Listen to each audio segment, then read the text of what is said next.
what is true innovation versus what is, something brand new versus enhancing something that's already in place.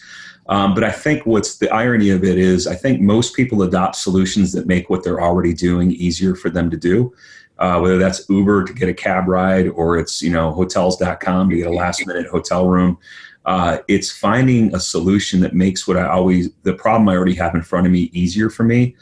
So getting people to ultimately change their behavior and, say, I want to do this differently is difficult. And you're talking about a behavioral change process that I just don't think many of us appreciate. I'll give you one example. Okay. We invested in a company that did some really interesting things with measurement of bodily fluids. And it's absolutely fantastic. It does some wonderful things. But unfortunately, getting physicians to adopt how they would use that technology to measure blood loss and other issues is really difficult because they've been doing it by sponge counting for a long, long time.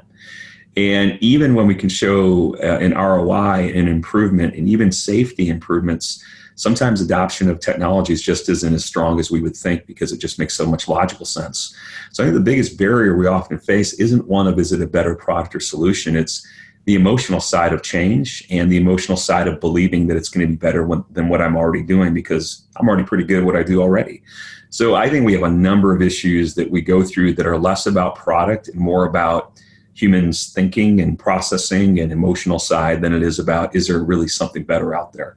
Because there's just incredibly smart people putting incredible solutions that just don't get adopted. And you sit and go, how did that not work?